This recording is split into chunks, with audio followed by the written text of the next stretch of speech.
Namaha, Harihi Om. Namaste, welcome to everyone on the occasion, auspicious occasion of Mahashivratri. Today we shall be learning a very simple but very powerful shloka called the Shiva Panchakshara Stotram. Okay, in a compass of just 5 verses plus the 6th verse, which serves as a very simple Phalashruti. Okay, Sri Adi Shankaracharya has conveyed the entire essence of the Shiva Panchakshara mantra. Okay, the Shiva Panchakshara mantra, as many of us may know, consists of 5 syllables: Nakara, Makara, Shikara, Vakara, and Yakara, respectively. Now, these 5 syllables are activated by a bija, Omkara, and is chanted. Now, unless we have Diksha, we may not chant this Panchakshari mantra. Okay, if we chant it without Diksha, it is not harmful. Okay, but it is said to be auspicious and it is said to be correct to chant it with Diksha so that it will yield the required benefits. For those of us who do not have Diksha to chant the mantra, this Shiva Panchakshara Stotram embodies the mantra in the last line. Plus, in every verse, every stanza, each syllable, Nakara, Makara, Shikara, Vakara, and Yakara are taken and elaborated upon to paint a word picture. Just like we see for Ambal, she is Matrika Varana Rupini. For Lord Shiva also, Adi Shankaracharya seems to equate and say, with Nakara, how can I describe Lord Shiva? With Makara, how can I describe Lord Shiva? With Shikara, how can I do so? Vakara and Yakara, respectively. So by this, he tries to give us a complete word picture of Lord Shiva. And we also notice one interesting thing. Whatever be the mantra, whether it is Panchadasi, whether it is a mantra on Narasimha, whether it is a mantra on Kalabhairava or any other mantra, nobody writes a commentary on that mantra. The mantra is merely given by the Guru to the Sishya and asked to be chanted. Internalizing the chanting many times so that the benefit of the mantra is accrued to the Upasaka. Whereas Adi Shankaracharya, out of boundless compassion, has given us in some ways a commentary on the Panchakshari mantra by means of the Shiva Panchakshara Stotram. So this Stotram itself serves to explain the mantra in a way that has not been done before by anyone else. Okay, that is the greatness of this Stotram, that it is a commentary on the mantra itself, thereby providing ease of chanting of the Panchakshari mantra for those who do not have access to the mantra by means of Diksha. We have seen for Devi, the equivalent syllable is Hrim. For Shiva, the equivalent syllable is Om. Okay, so now we will learn the shloka and see the meaning and try to appreciate the meaning. Nakara verse. Nagendraharaya Trilochanaya Nagendraharaya Trilochanaya Bhasmangaragaya Maheshwaraya Bhasmangaragaya Maheshwaraya Nityaya Shuddhaya Digambaraya Nityaya Shuddhaya Digambaraya Tasmai Nakaraya Namah Shivaya Tasmai Nakaraya Namah Shivaya. I'm sure many of you already know this, but since there are some children, I will again just chant it slowly together once more, all of us. If you have any doubts, ask me. Okay. Nagendraharaya Trilochanaya Bhasmangaragaya Maheshwaraya Nityaya Shuddhaya Digambaraya Tasmai Nakaraya Namah Shivaya. Okay, I'll ask one of you to unmute and chant. That way I'll know whether you're learning. Shankar, chant, ma. Yes, ma'am. नागेन्द्रहाराय त्रिलोचनाय भस्माङ्गरागाय महेश्वराय नित्याय शुद्धाय दिगम्बराय तस्मै नकाराय नमः शिवाय. Very good, ma. Perfectly chanted. Very nice. Okay. Thank you. Welcome, Kana. So now let us see the meaning of this verse. Shivaya Namaha. I bow to Lord Shiva. Namah Shivaya. Now please recognize it is mapping onto the Panchakshari. It is the mantra itself. Namah Shivaya is there in the mantra itself. That Adi Shankaracharya has given with meaning as the last slok, as the last line of each verse. Okay. Now what is he bowing to? Tasmai Nakaraya Namah Shivaya. To that Nakara I bow. So what is the significance of Nakara? Okay, in every syllable, this holds true for Nakara, Makara, and all the other syllables also. In every syllable, in the form of the Akshara, who is present? Shiva is present. That is the concept. Okay. In Ambal, we say Matrika Varna Rupini. In every Akshara, Ambal is present. Here it is the same concept. In every Akshara, Shiva is present. Through sound, creation happens. Through every syllable, that carries with it a certain power, creation, preservation, destruction, and two other functions of Lord Shiva. What are they? Tirodhana and Anugraha. She just pointed out. Tirodhana and Anugraha. All the 5 functions happen. There are many concepts related with 5 which are relevant to Lord Shiva. He is embodied by the 5 letters of the Panchakshari mantra. That is one association with 5. Another association with the number 5 is he is Panchakritya Parayanaha. Ambal is Parayana. He is Panchakritya Parayanaha. He does 5 functions. Creation, preservation, destruction, Tirodhana, which means creating this whole delusion which does not enable us to see the true self, therefore creating Maya. Anugraha, giving us his grace so that we can reach him and come out of Maya. Okay, so this is another association with 5. There is another very popular association with 5 with Lord Shiva and his form itself. Does anybody remember? Does anybody know? Ha, Shashwata, tell. Shashwata, tell. Panchasya? Panchasya only. He has 5 faces. Okay, so each of the 5 faces are responsible for each of these actions. Okay, so and there are more associations with 5. We will see a few more later. So now Nagendra Haraya. Naga Indra. Naga means serpent. Indra means lord of the serpents. We know Adisesha is one very popular serpent because he is the bed of Lord Vishnu. Associated with Lord Shiva is the king of serpents, Vasuki. How is Vasuki worn by Lord Shiva? As his hara, as his ornament itself. Okay, Nagendra Haraya, one who wears the serpent as his ornament. Okay, now if you notice, how does Lord Shiva appear? Next line says Bhasmangaragaya, one who is adorned with Bhasma, one who is adorned with the ashes from the crematorium. What else does he have? On his jata, he has a crescent moon, not a full moon. Right? He has a broken moon, so to speak. So all of society's outcasts, all people who do not appear acceptable, all of what is not popular or well accepted are lovingly embraced by Lord Shiva. So there is nothing which he says is bad. He accepts everything. So what is the most defective thing that we have?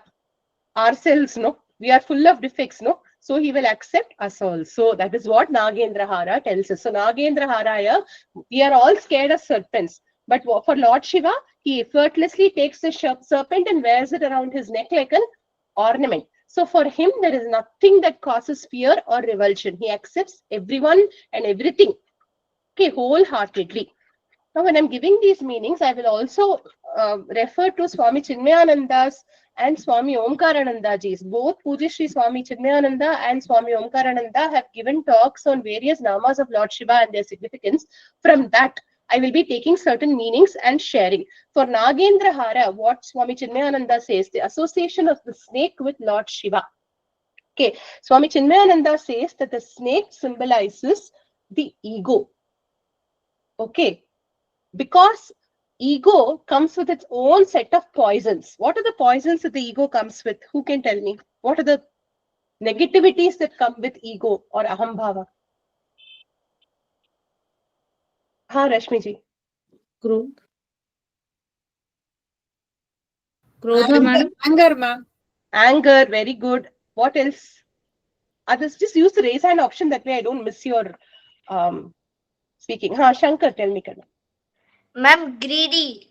Greed, very good. Then ha, Rachna ji. Ma'am, all the 5. Kama, Krodha. Kama, Krodha, Lobha, Moha. Very nice. Mada, Matsarya. Very good. All the 6. Okay. Then anybody else? Rekha ji? Pride, ma'am. Pride also comes. It's included in all the 6. And basically from ego, the moment there is a second comes a feeling of insecurity. Okay. The moment I consider myself different from the self, what happens? There is constant insecurity. Where am I? Where am I going? Where will I go after this body? What? So fear. The root of all problems is fear. So from ego, the poison that the snake emits is basically the fear or insecurity, which leads to all these problems. Kama, Krodha, Lobha, Moha, Mada, Matsarya. These are all the rogas of samsara. All these poisons come out from this snake because he wears it like an ornament around his neck. If we surrender our egos and say, please take it and wear it as an ornament around your neck, then we will lose the negativities associated with the ahambhava. We need ahambhava to function in this world. If suddenly Sashwata was to think she is not Sashwata, then there will be a problem. She has to study for her exam. She has to do her work. She can't do someone else's work. We need ego on a functional basis. But we need it only on a very practical and functional basis. But the moment we start associating pride, the moment we start associating greed, and the moment we start associating excessive desire with our ego, all the problems start. So, by offering our egos as simply an ornament is something that Bhagavan is is free to choose to take and wear or to throw. It's his wish. But if we offer the ego like that, automatically that surrender will lead to the negation of the ego. This is how Swami Chinmayananda beautifully explains the significance of the snake and Lord Shiva. Okay, then we come to the next part of the Nama, Trilochanaya. This Nama I've explained, Trilochana I've explained many times in many contexts. You can go back and see even the Uma Maheshwari Stotram, one of the latest videos which have the 3 eyes of Lord Shiva. Represent, what are the 3 things that it represents? In fact, later in the shloka also it will come. What are the 3 things that it represents? The 3 eyes. Sun, moon and? No. Sun, moon and Fire, ma'am.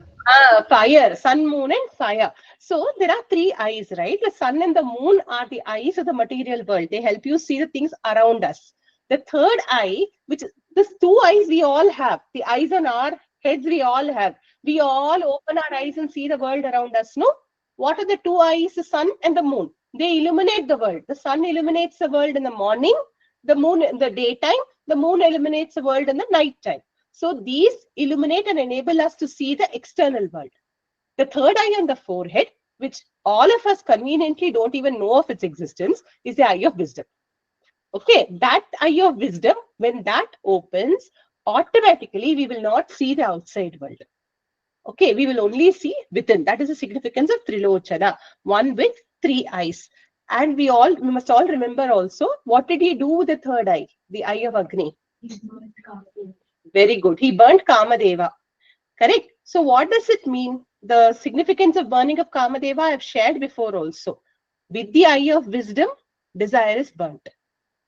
Whenever we experience a desire for any random object, look at it with wisdom and detachment. See if that desire is worth pursuing. If the desire is not worth pursuing, burn it with the eye of wisdom. That is the significance of the 3rd eye and burning of Kamadeva. This, since we have covered before, I'm going a little faster. If you have any questions on this, please ask. Okay. Then, Bhasmanga Ragaya. Bhasma Anga Raga. Raga means colorful. Bhasma, does it have color? Grey. Grey. Bhasma is what? Bhasma. Whatever you burn, whether you burn a pencil, whether you burn an animal, whether you burn a human, whether you burn a plant, whether you burn a chair, whatever you burn, the common denominator that is left at the end of the burning is only bhasma. The bhasma shows that everything in this world is transient, temporary. Nothing is real, nothing is permanent. Everything is reduced to ashes at the end of its given lifetime. Now, these ashes, Lord Shiva takes and happily applies on himself like it is some most expensive skincare product. Okay, like it is some expensive moisturizer. He takes all that bhasma, applies it all over himself. Why does he do that? Is it to scare us? Do we get scared looking at Shiva with all that white plating on his skin? No. So why does he wear that white gory substance everywhere and makes himself look like a ghost almost? Why does he do that?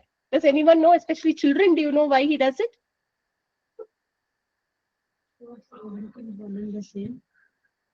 Yes.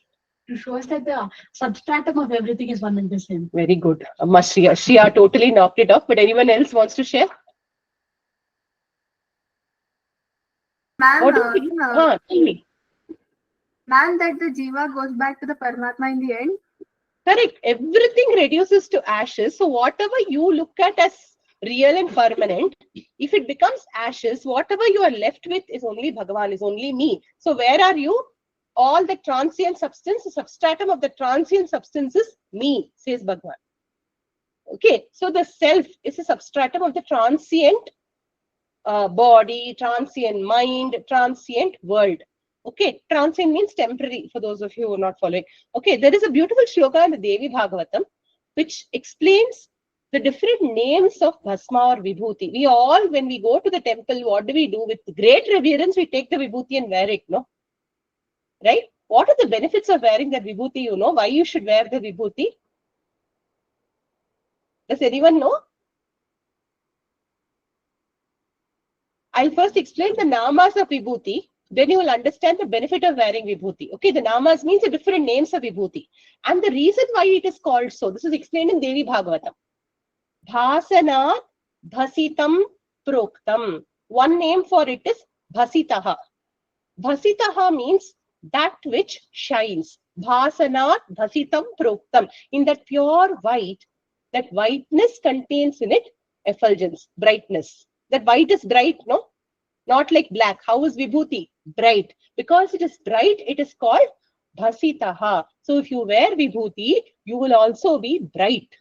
Your mind will work very well. Your mind will be sharp. That is why in the morning, Amma will say, light the lamp, wear the Vibhuti and go to school. Correct? Why does your mummy say that? Your mind will also be sharp and bright. Bhasanat Bhasitam Proktam. Bhasma Kalmasha Bhakshanat. Because it eats away our kalmasha, our impurities, it is called bhasma. Okay, bhasma means churna. Churna means powder. So it digests away or it eats away all our impurities. So vibhuti purifies. That is why when someone has fever at home, mummy will put little bit of vibhuti in the water, chant a shloka, and then or say Om Namah Shivaya 21 times or chant 25th shloka of Subramanya Bhujantam. Or 20th shloka of Saundarya Lahari, and then give you that mug of water. Correct? Because it removes, eats away COVID, all the germs, all the impurities will go away. These are physical impurities. Kama, Krodha, Lobha, Moha, Mada, Matsarya also will go away. So all our impurities, external and internal, will go away. Sashwata, why is your hand raised? Kana? Ma'am, while explaining Subramanya Bhujangam 25th shloka, Apasmara Pushtakshaya, that one, ma'am. When you were explaining that, you told us that whenever they take Subramanya Swami's Vibhuti, when they put it, no ma'am, the Bhutas, Pisachas all will run away from him, ma'am. I still remember that. Correct. Yes, all the Bhuta, Pishacha, all the Rogas also will run away from him. Very good, Kana. You remember, I'm very happy. Hey, then another meaning of Vibhuti. Bhutihi Bhutikari Pumsam. It is also known as Bhuti. Vibhuti or Bhuti. Why do we call Bhasma as Vibhuti? Because it is Bhutikari. It confers auspiciousness.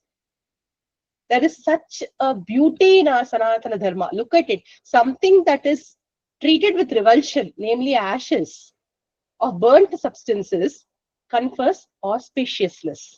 Only in our culture we are able to look at things. This perspective is what makes us such a race. That this Sanatana Dharma will be eternal because we value and respect what is considered worthless. We say it is bhutikari. And what does our Bhagavan do? Our Bhagavan takes that and wears it to say that, hey, I am wearing it, I am celebrating it, so celebrate it with me. So bhutikari. That is why we wear vibhuti, to confer auspiciousness. It is mangalakaram.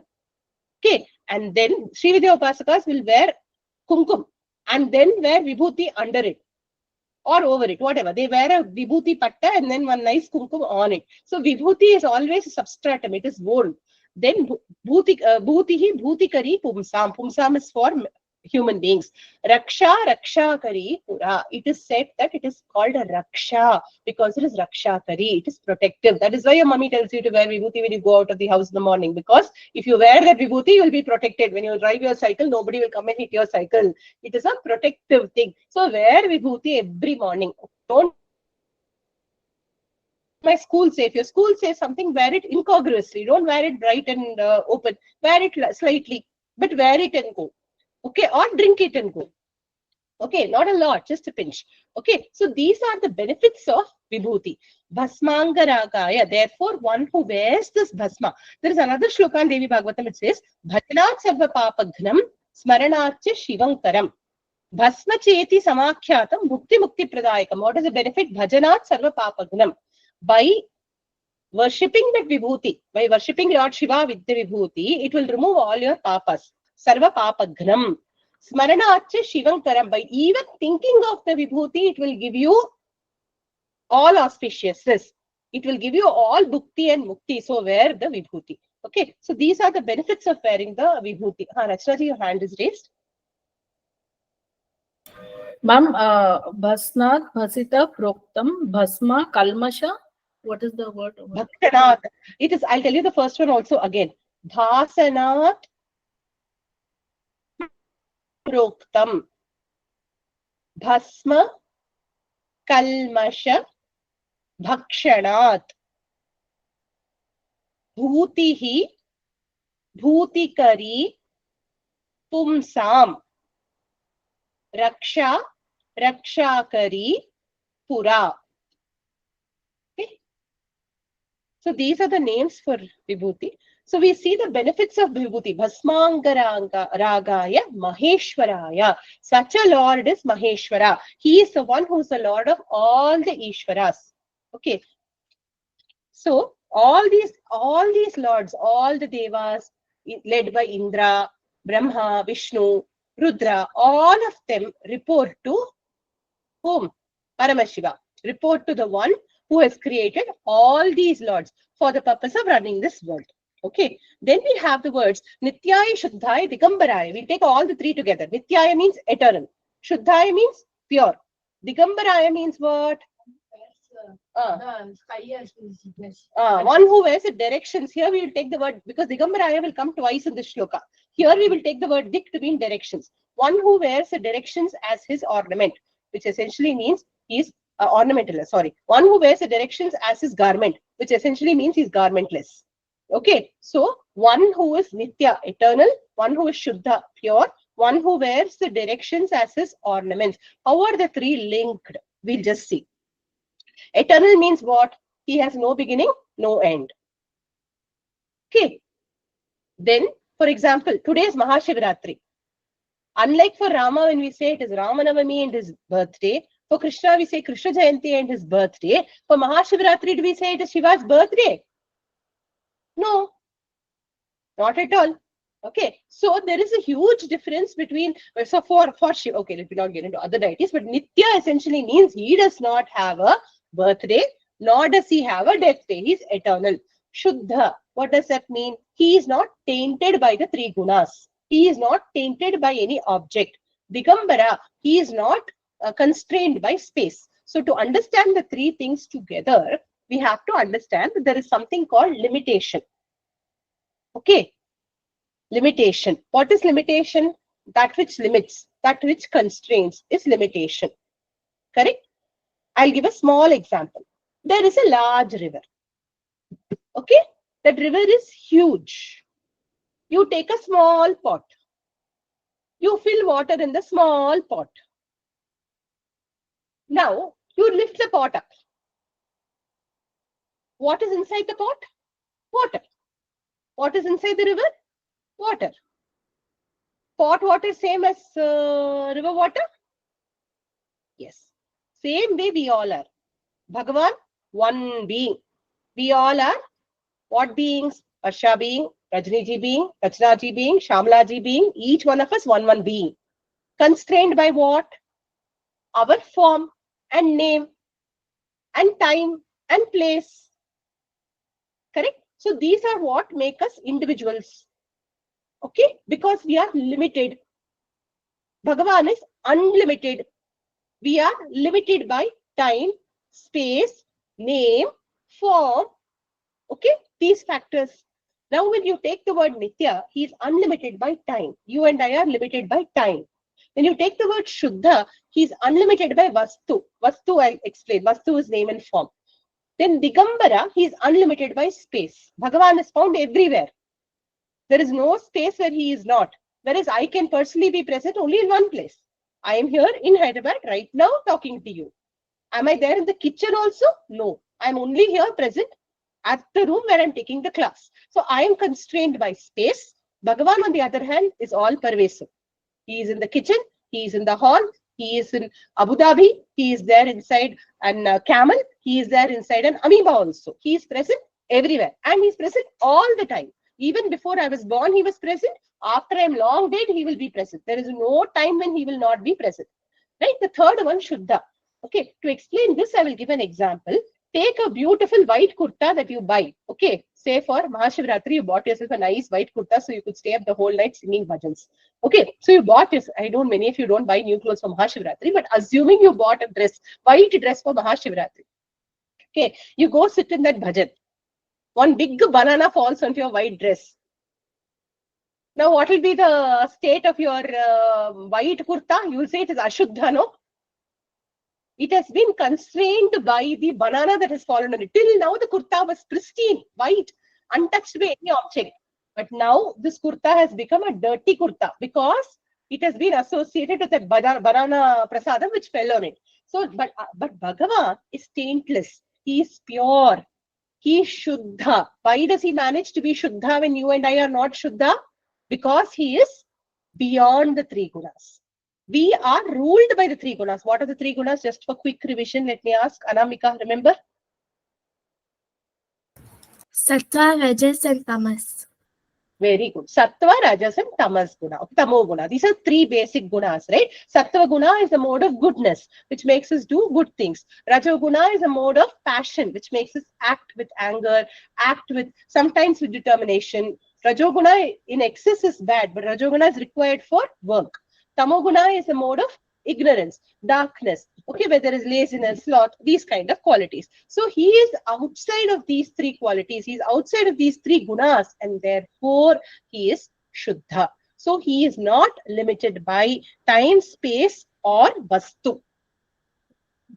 Trigunatika Maya, the Maya definition. So Tasmai Nakaraya, to that Nakara, I bow. This is the meaning. I hope the meaning is clear. I'll move forward to the next shloka. Mandakini Salila Chandana Charchitaya. Mandakini Salila Chandana Charchitaya. This shloka does not conform to a particular meter, which is why I'm constrained to chant it in this way to go with the tune. Mandakini Salila Chandana Charchitaya Nandishwara Pramathanatha Maheshwaraya Nandishwara Pramathanatha Maheshwaraya Mandara Pushpa Bahupushpa Supujitaya Mandara Pushpa Bahupushpa Supujitaya Tasmai Makaraya Namah Shivaya Tasmai Makaraya Namah Shivaya. Shashwata chant, no? I'll chant on mute and all of us can chant on mute. Mandakini Salila Chandana Charchitaya Nandishwara Pramathanatha Maheshwaraya Mandara Pushpa Bahu Pushpa Supujitaya Tasmai Makaraya Namah Shivaya. Very good, Kada. Thank you. Well chanted. Okay. So now let's go to the meaning. Namah Shivaya. Shivaya Namaha. Tasmai Makaraya Shivaya Namaha. One who is the embodiment of that Makara, I bow to you. Okay. So what is the significance of Makara with Lord Shiva? Mandakini Salila Chandana Charchitaya. To one who is adorned with Chandana. He loves to be adorned with Chandana. Why? He is very Ugra. He's always very hot. Lord Shiva is always very hot. So he needs to be cooled down. Two things are used to cool him down. One is water. That is why he is Abhisheka Priya. If you go today to temples, you will be pouring countless. Everyone will be pouring.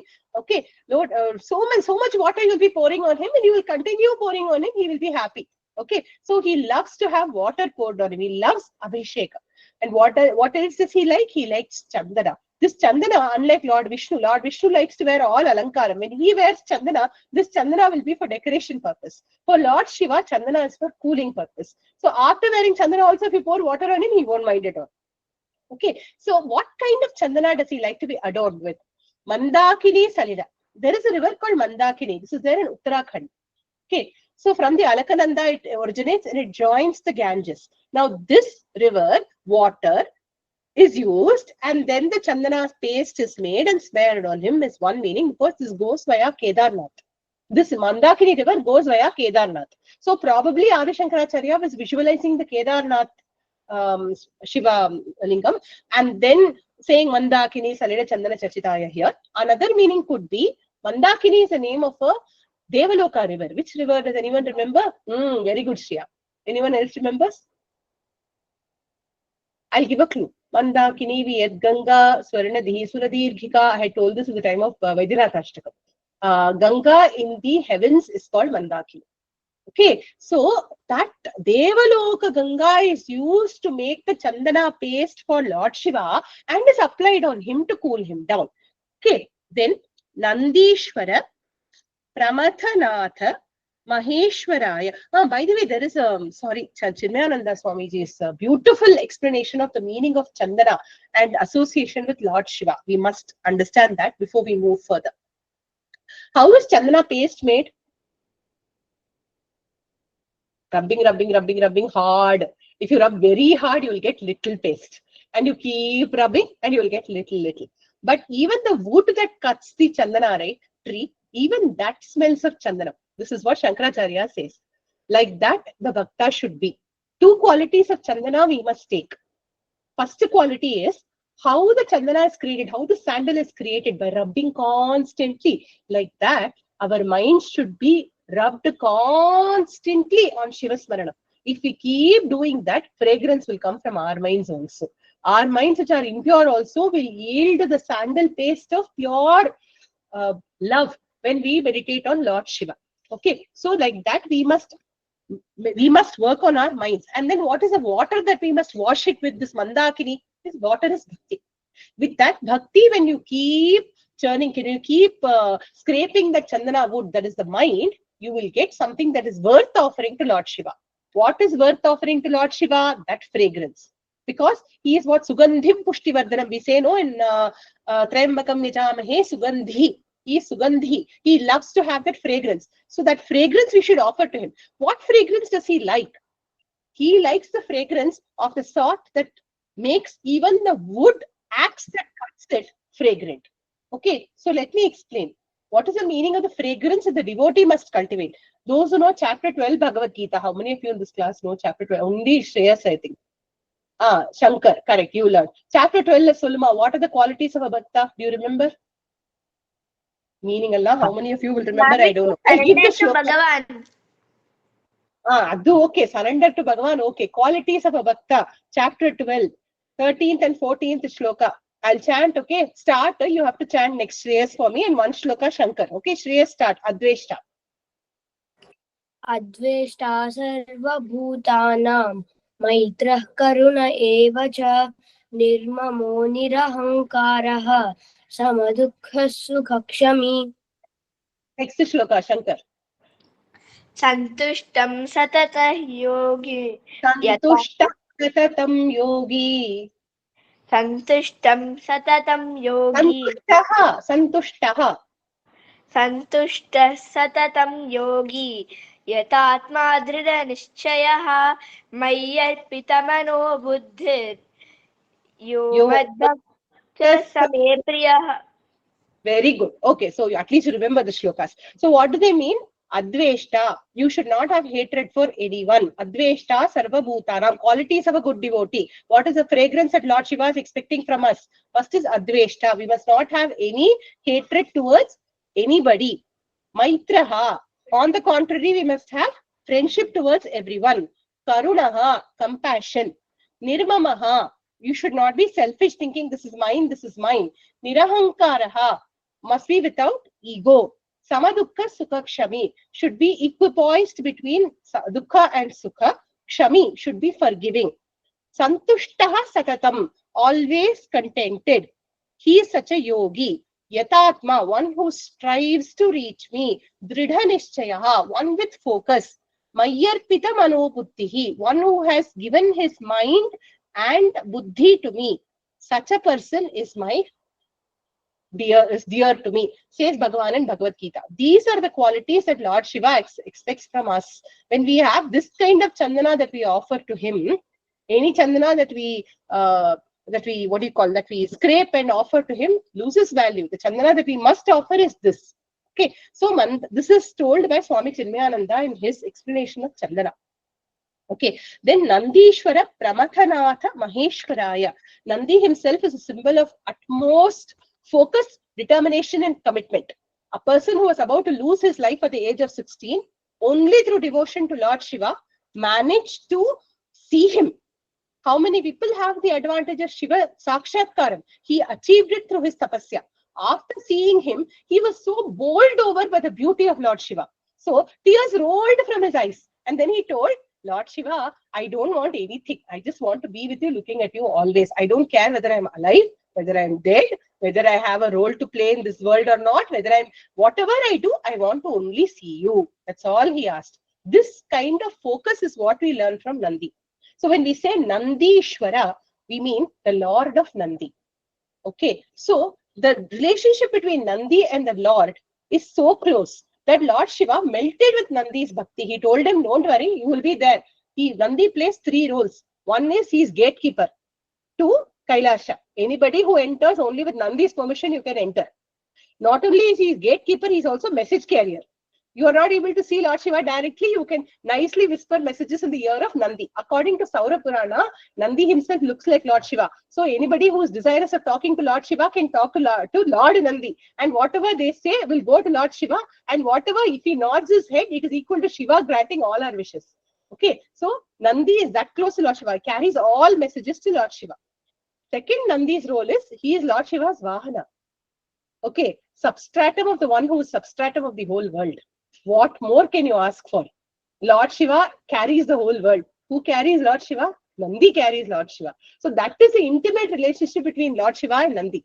The third role that Nandi plays, who remembers? Those of you who have seen the video story of Nandi may remember. I will try to send it in all the class, but actually you'll know, go back to vidyaparampara, see that video, story of Nandi. It's a very nice description of how Nandi came to be what he is. What is the third role that Nandi plays? Anyone remembers? Adha solliyachu. Shiva messages la over. One more thing, he's a symbol of something. Dharma, ma'am. Dharma, yes, and therefore he is there on the Dhwaja. The flag of Lord Shiva. He is there in the flag of Lord Shiva because he is the embodiment of Dharma itself. So the relationship between Nandi and Lord Shiva is the relationship between an ideal Jivatma and Paramatma. For those who believe in Dvaita Bhakti also, nobody can get closer than Nandi. Correct? And nobody is more blessed than Nandi. So he's a personification of an ideal Bhakta and Bhagavan relationship. So Nandishvara refers to Lord Shiva. Now everywhere here Lord Shiva is known by Nandi's name. Correct? Nandishvara means what? Lord Shiva. Okay, so that is the relationship between Nandi and Lord Shiva. Pramathanatha, the Lord of all the Pramatha Ganas. Pramatha means what? All kinds of Ganas, people without eyes, people with 3 limbs, 5 limbs, people with grotesque faces, having multiple horns on their heads, all kinds of scary people. But because they are with Lord Shiva, if you see them, you won't feel scared. Why? Because they are all under the control of Lord Shiva. What is the meaning of Pramatha? Matha means to cause trouble. Pramatha means those that cause trouble. So because of our karma phala, the Pramatha Ganas causes trouble. Okay, all the malefic forces which causes trouble are known as Pramathas. Okay, by praying to Lord Shiva, who has the Pramatha Ganas under his control, whatever malefic effects of our karma we are facing, we will be rid of them. We will be free of them. So, Pramathanatha. Maheshwara is used again, the greatest Lord of all beings.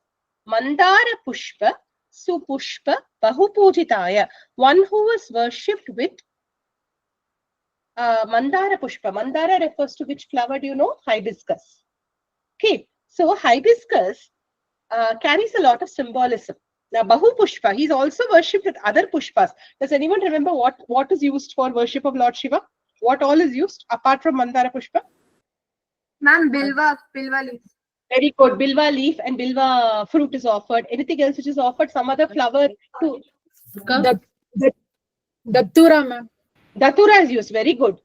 Arka flower. Yes, Arka flowers are used. So these are the flowers which are often used for worship of Lord Shiva. Okay, these are flowers which are not very difficult to find. See, he is so easy to please. Right? Dhatura is poison. He is worshipped by that flower. Why? He is a consumer of poison himself. Correct? Mandara, of all the flowers, Mandara carries a very significant importance because Mandara is used in the worship of Ambal. Mandara is used in the worship of Kali. Mandara is used in the worship of Ganesha. Okay, so in our culture, Mandara Pushpa is very important because Mandara has 5 petals. And it is like all flowers, what does it do? It goes in the morning and, goes in the night and then blooms in the morning, right? That's its nature. Correct. What do the 5 petals signify? Does anyone know? There are 2 levels at which we see. One from the macrocosmic level and another from the microcosmic level. Macrocosmic level means what? Level of entire creation. Microcosmic level means level of the individual. Okay. From the macrocosmic level, the entire prapancha is made up of 5 things. What are they? 5 elements. 5 elements. So the 5 petals, Panchabhutas, the 5 petals represent the 5 elements which bloom and going, just like how creation happens. And when time comes, it falls off. Correct? That is the nature of creation. From the point of view of individual, the individual is covered by 5 sheaths. Annamaya Kosha, Kosha, Anandamaya Kosha. Okay, these 5 koshas, Kala Bhairavashtakam, very detailed explanation I have given of the 5 koshas. You can go back and see the video if you don't remember. But these are the 5 sheets that we have to cross out to reach the divinity. Okay, so the 5 petals represent the 5 koshas from the point of view of the individual and the Pancha Mahabhutas from the point of view of the cosmos. Okay, so by offering the hibiscus, we are surrendering our 5 koshas is one interpretation. The other interpretation, an extremely beautiful one, which my Guruji Swami Omkarananda ji told, I will now explain. It is so beautiful. See, what do flowers carry with them? Fragrance. Yes, Shashwata, fragrance.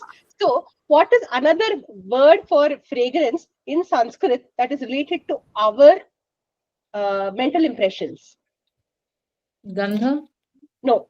Vasanas. Vasanas. So the hibiscus symbolizes our vasanas. If you offer our vasanas to Bhagavan, every time you offer a hibiscus, you offer a vasana. Say you have a bad quality. Okay, what bad quality you think? Some bad quality. It could be that after 10:30 only I sleep every day, even though my mother tells me to sleep at 10 o'clock. It could be as simple as that. Or it could be something like I get angry too quickly. This is a negative trait. How do I get rid of it? Okay, so some vasana you have. So whatever is the vasana, whenever you offer that flower, keep offering that vasana with that flower and say, this is the vasana I'm offering to you. This is the vasana I'm offering to you. And if you get rid of all vasanas, what will happen? Mind will be pure first. Mind will be pure. If you get jnana, no moksha. Vasana, if all vasanas go, only negation happens. If you want moksha, only jnana will do the job. But what it will do, what offering vasanas will do is, it will do a vacuum cleaning. Okay, and clear up your mind. So it will clean your mind so that you are ready for, once you have chitta shuddhi, you are ready for jnana. Okay, you understand? So offering vasanas is a symbolism of offering flowers. Any pushparchana, Swamiji used to say, is to offer our vasanas to Bhagavan. Okay, just to free ourselves a little bit more. None of us are looking for immediate vacuuming of the mind. It is not a one-day task. It is something that will happen over a long period of time. But every single step we take, if we do it consciously and with devotion, it will lead us in the right path. No? That is why. And then we come to Tasmai Makaraya Namah Shivaya. To that Makara, I bow. I hope the meaning is clear. I'm moving forward. If you have any questions, you can ask me. Okay, third shloka. Shivaya Gauri Vadanabja Vrinda. Shivaya Gauri Vadanabja Vrinda. Suryaya Dakshadhvaranashakaya. Suryaya Dakshadhvaranashakaya. Shri Neelakantaya Vrishadhvajaya. Please correct it here. Vrishabha it says. You can say Vrishabha also, but I have learned it as Vrisha, so I'm continuing with that. Shri Neelakantaya Vrishadhvajaya Tasmai Shikaraya Namah Shivaya.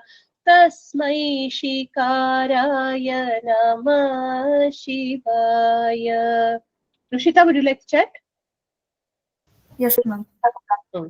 Shivaya Gauri Vadanabja Vrinda. Suryaya Dakshadhvaranashakaya. Shri Neelakantaya Vrishadhvajaya. Tasmai Shikaraya Namah Shivaya. Very well, Samla. Very nice. Thank you. Right. So, Tasmai Shikaraya Namah Shivaya. To that Shikara I go. Harika ji, your hand is raised. Yes, ma'am. In our books, I have seen it is Shivaya Gauri Vadanabja Bhrunga. Bringa. Bringa, okay. I'll explain the meaning with Bringa too. There are multiple versions. I'll Brinda, Bringa. I'll explain the meaning with Bringa in a second. Okay. Thank you, ma'am. Yeah. Rajni, why is your hand raised? Earlier, is it? Ma'am, no, related to this. Now, offering a hibiscus flower is like Manasa Puja, no, ma'am? Offering our all.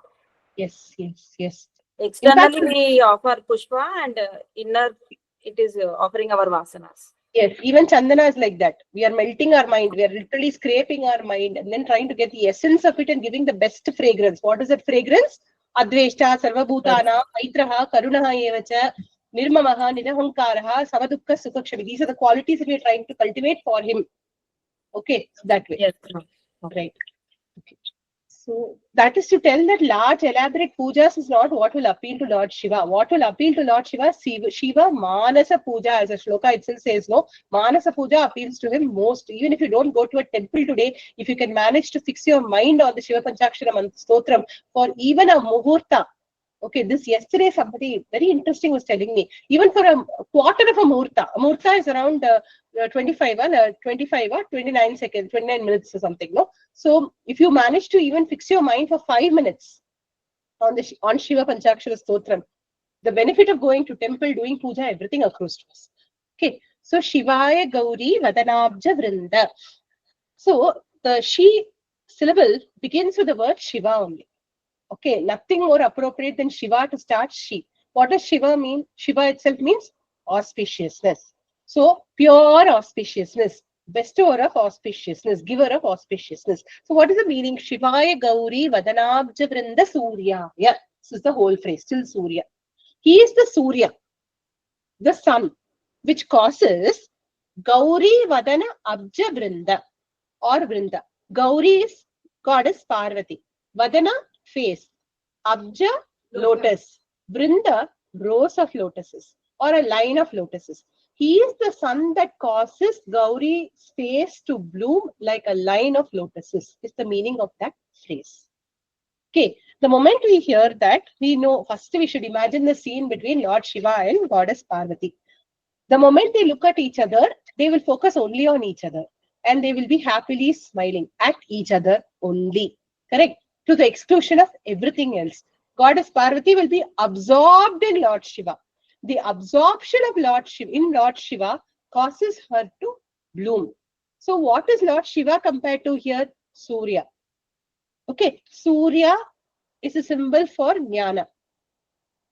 Okay, and Gauri refers to the Jivatma, who should look at Lord Shiva with the same amount of love and bhakti. But we are Gauri in nature only, inside only, but we don't show that. Gauri itself means what? White, pure, stainless, pure, okay, shining. That is Gauri. Okay, what are we? Are we pure, white, shining, stainless? No, we are malina. We are filled with impurities. So what should we do?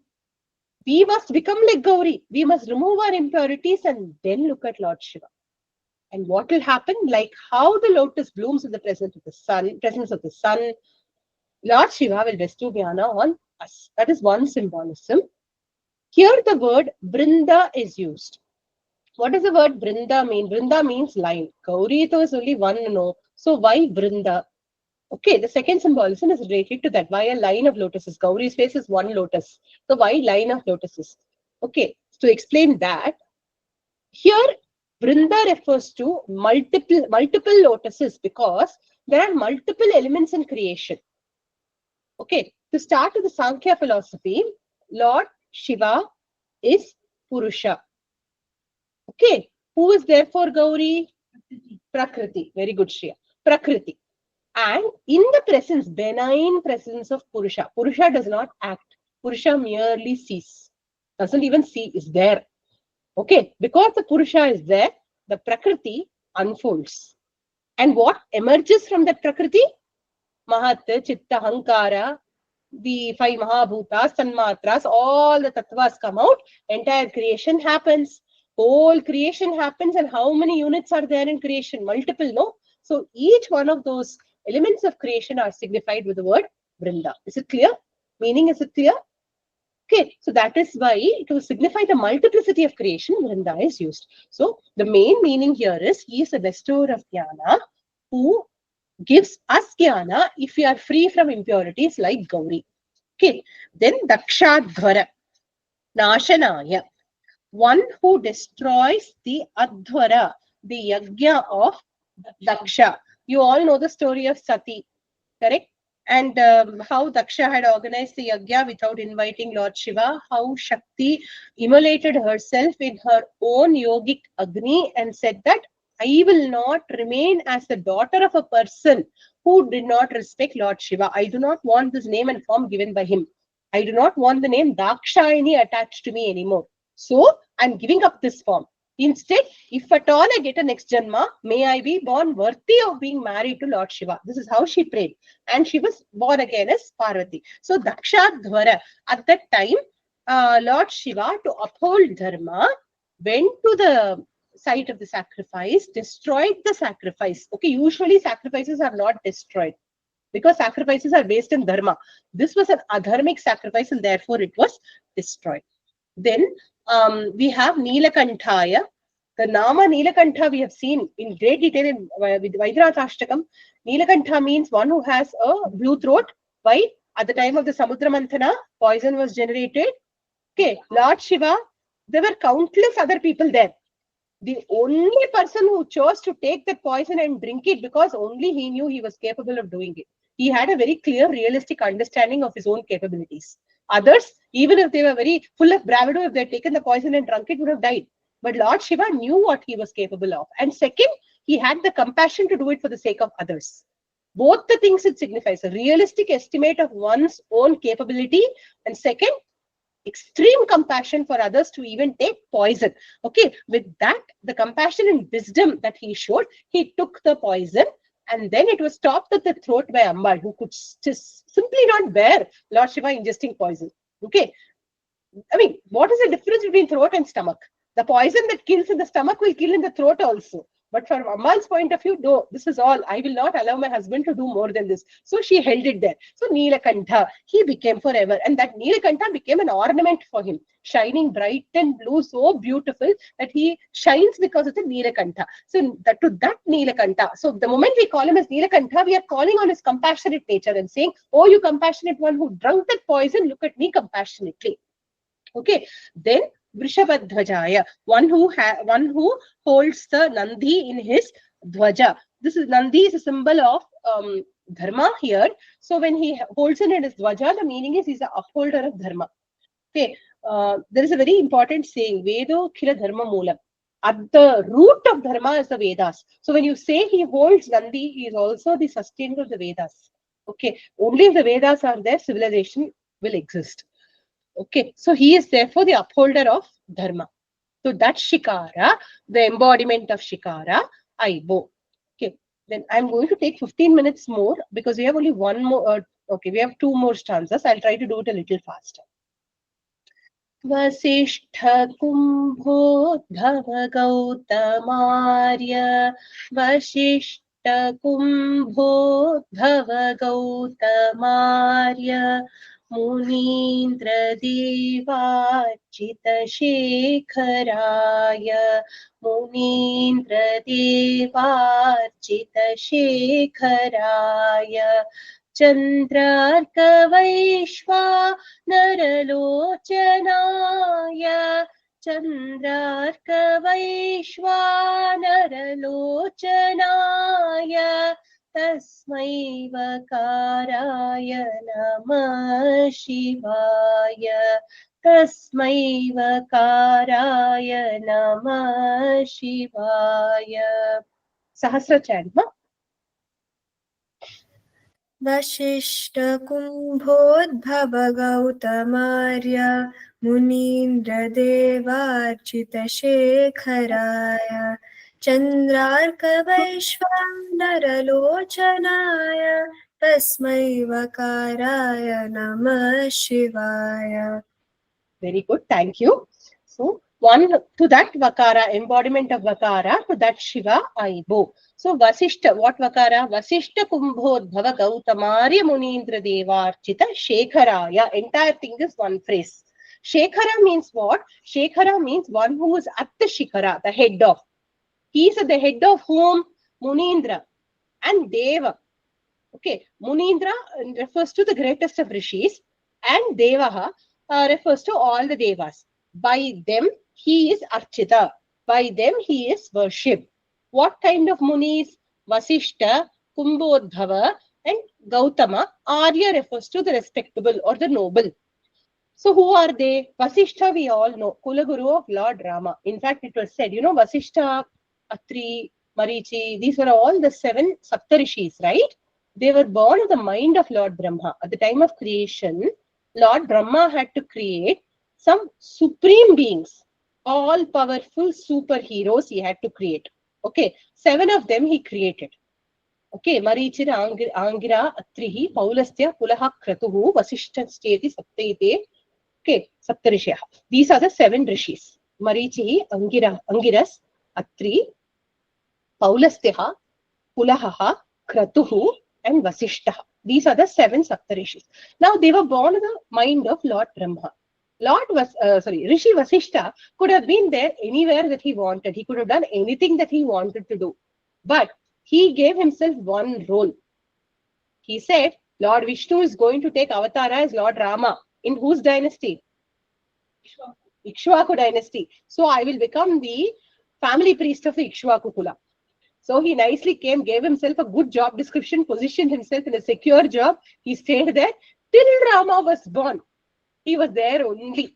Such a person, Vasishta, the wise Rishi. Vasishta's role in Mahabharata, Vasishta's role in Ramayana, it's tremendous, right? So Vasishta worships Lord Shiva. Who's Kumbhodbhava? The one who's born out of a Kumbha, namely Agastya. Very good. My Mitra and Varuna, okay, are the progenitors of Agastya. They gave birth to Agastya in a Kumbha, in a pot. So he has another name, Kumbhodbhava, which means born out of a pot. He also is known as Maitra Varuni, one who is the child of Mitra and Varuna. Vasishta also incidentally was cursed. Okay, by whom you know? His greatest enemy. Who was his greatest enemy? Vishram. Vishwamitra. Correct. Vishwamitra once cursed Vasishta and said, "You Vasishta, I can't see you in this form. Please be dead." Now he had to respect the words of a Brahma Rishi, of a Rishi. So he decided to give up the form. He had to be born again. So he went and asked his father, "I have been born from your mind, now where should I be born again from? Because the world cannot be without me. Sapta Rishis have to live. So what will I do?" So then Brahma said, "Don't worry. I will ask Mitra and Varuna to give birth to you through a Kumbha." So even he is Kumbhodbhava. Okay, so even he is a son of progeny. Even he is born from Mitra and Varuna. So Maitra Varuni is an epithet which applies equally to Agastya and to Vasishta. So these are all Puranic tales. Okay, so there's a lot of significance between these. Right now we will not explore. Then, so Agastya, remember the story of Agastya when Shiva and Parvati were getting married. Everyone crowded Kailasha. No, like how everyone crowded Prayagraj now for the Kumbh Mela, like that every 60 crore people went to Prayagraj over 45 days. India could not take it. Now like this, crores and crores of people went to Kailasha for one day, namely Shiva's wedding. Now what to do? The world is going to be tilted. Where towards the north it is going to fall down. How to balance the world? So Lord Shiva asked his favorite Agastya, "Agastya, please miss my wedding and go south. Go sit there, south of the Vindhyas. If you go, you know, Agastya's size." Recently, in a lecture by Sudha Seshian in this Tamil Managar Sangam on Agastya celebration, I heard this size. This size. Smaller than a thumb. Smaller than a thumb. That person smaller than a thumb is supposed to balance the rest of India, it seems. But Lord Shiva sent him and he did. So he was asked to cross the Vindhyas. And then after he crossed the Vindhyas, he did so many useful things. He brought us Kaveri. He did so many useful things. He established a Tamil language as a Sangam language. Then lot of things he did for the popularization of the Siddha culture. Siddha medicine was brought by him. So Siddha medicine, lot of the teaching of Siddha medicine was shared by him.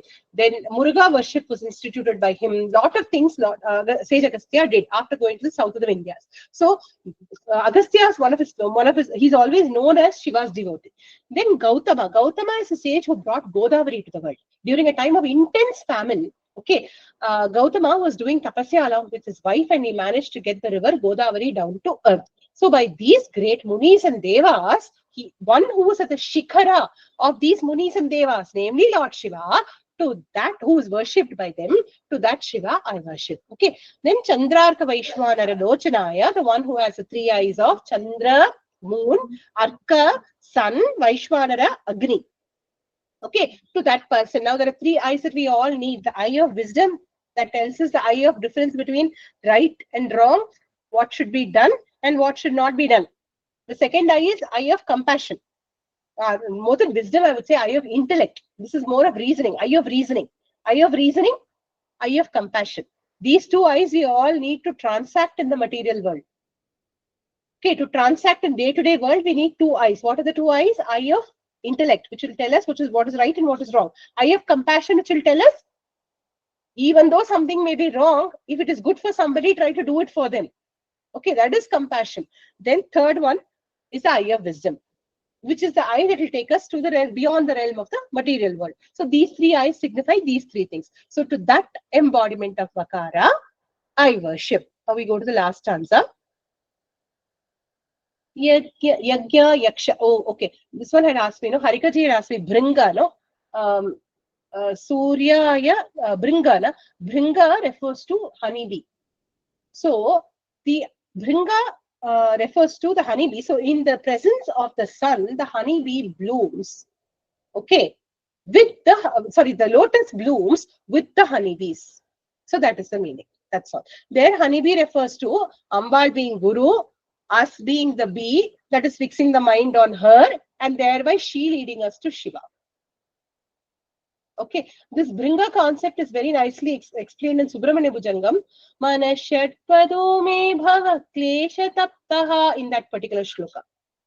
Okay, so just go back and you can see. I don't remember the shloka number, I just remember the phrase. Okay, so you can go back and see in the shloka. The meaning has been explained very clearly in the Vidyaparampara video with lovely graphics of honeybees going around lotuses and everything. Okay, so now we come to the last. Yeah. Okay, so Yajna is there in some books as Yaksha Swarupaya, both are okay. Okay, I'll explain the meaning of Yaksha also very shortly.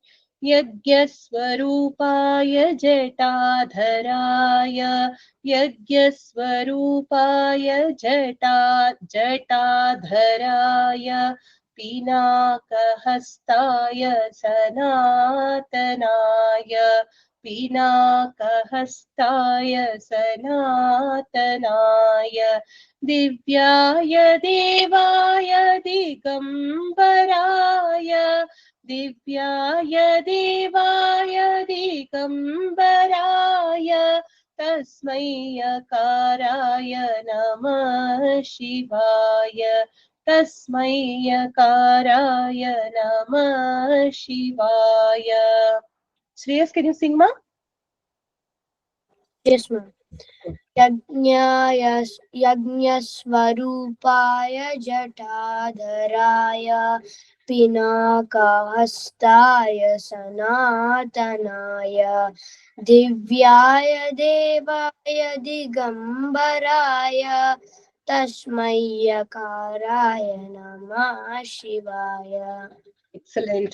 Okay, so Yajna Swarupaya Jatadharaya, one who is the embodiment of Yajna. Okay, Swami Chinmayananda here very clearly says, none of us engage in daily yajnas. So the yajna that we must offer is Jnana Yajna daily. What is Jnana Yajna? Offer our ignorance as oblations in the fire of knowledge. If you keep offering this, what will happen?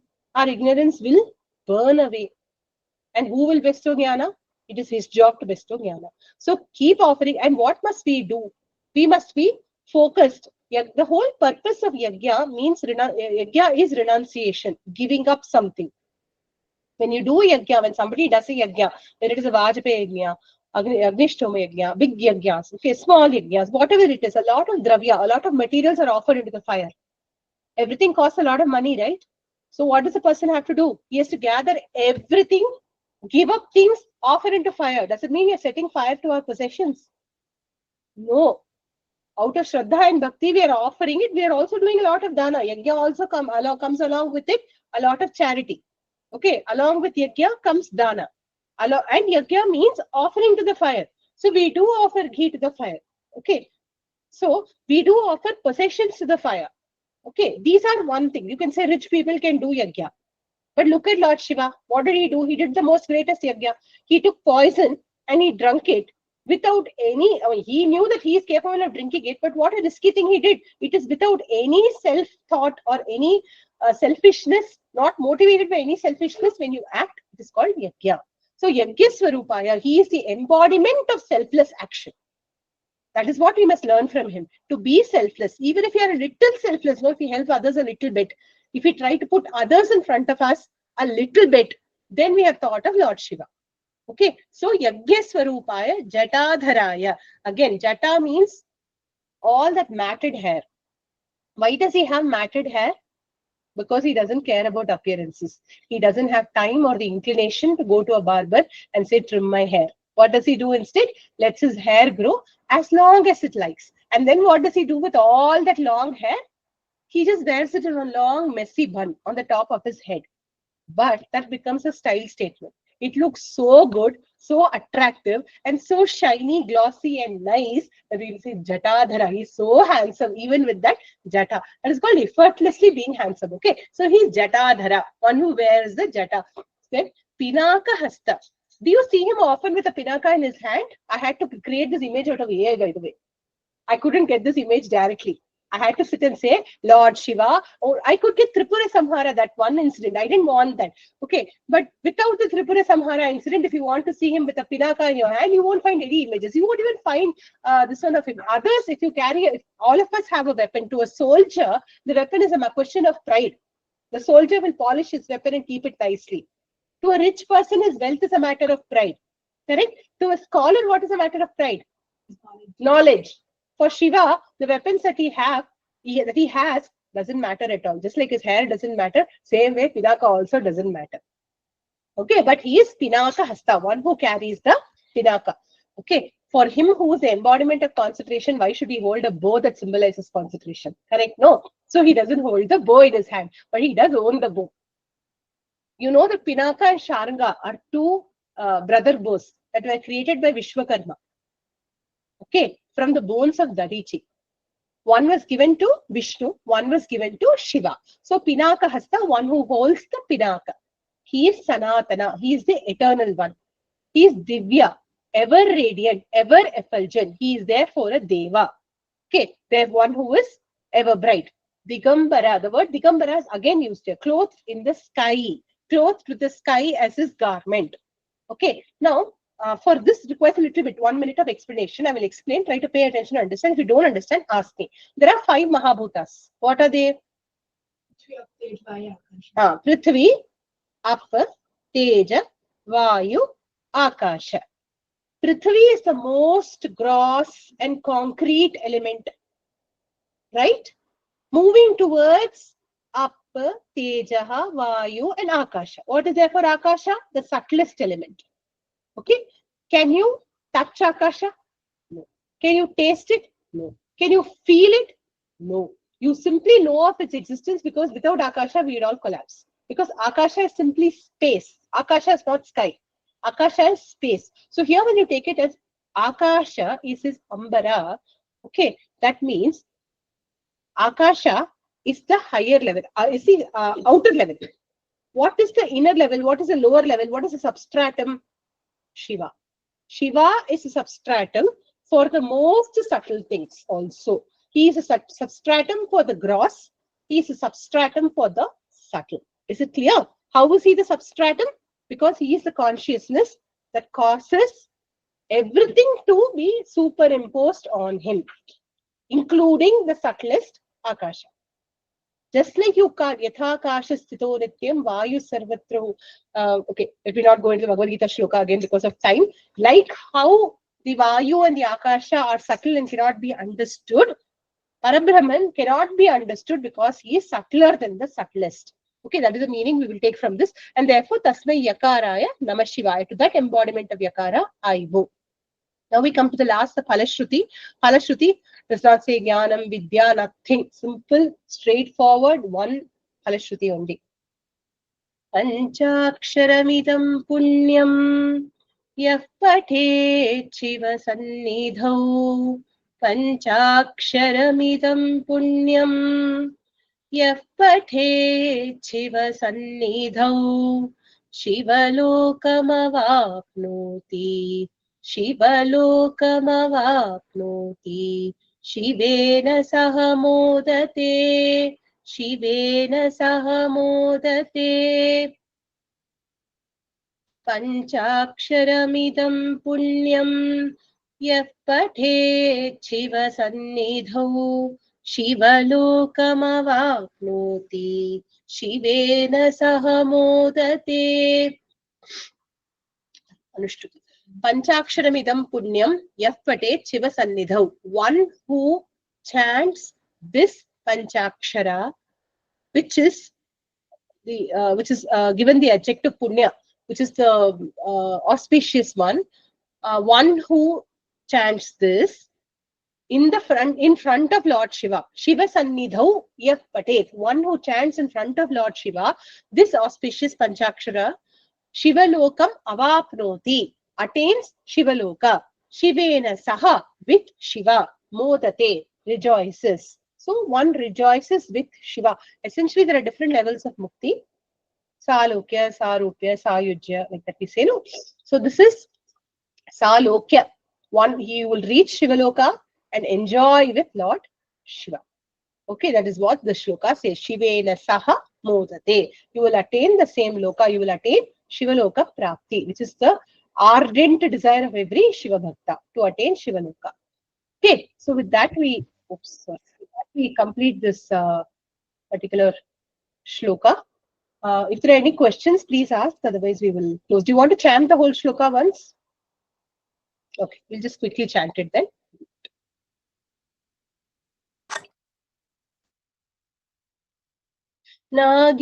नागेन्द्रहाराय त्रिलोचनाय भस्माङ्गरागाय महेश्वराय नित्याय शुद्धाय दिगम्बराय तस्मै नकाराय नमः शिवाय मन्दाकिनी सलिलचन्दनचर्चिताय नन्दीश्वर प्रमथनाथ महेश्वराय मन्दार पुष्प बहुपुष्प सुपूजिताय तस्मै मकाराय नमः शिवाय शिवाय गौरी वदनाब्ज वृन्द सूर्याय दक्षाध्वरनाशकाय श्रीनीलकण्ठाय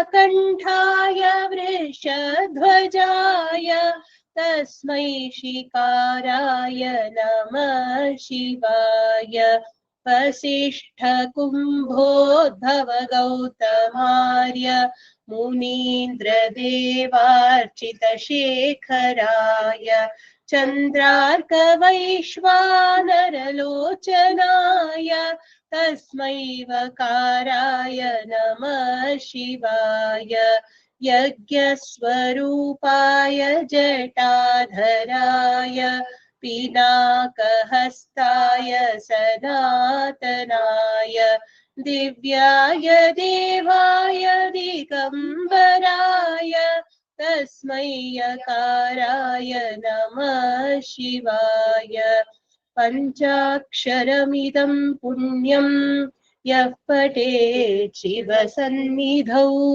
शिवलोकमवाप्नोति शिवेन सह मोदते. Sorry, I changed the tune of the last shloka. Came the same form as Lingashtakam. Okay, so one thing I forgot to tell was Yaksha.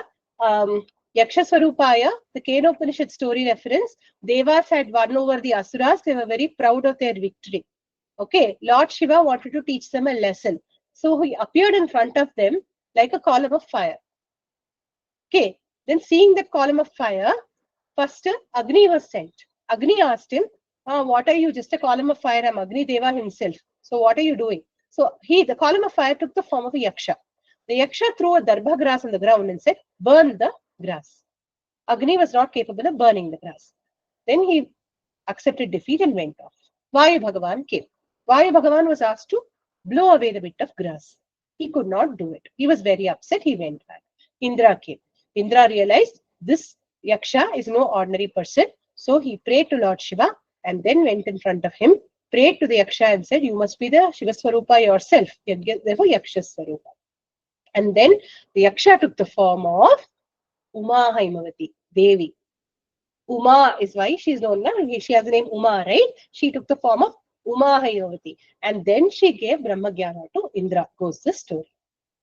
Okay, so that is why Yaksha Swarupa.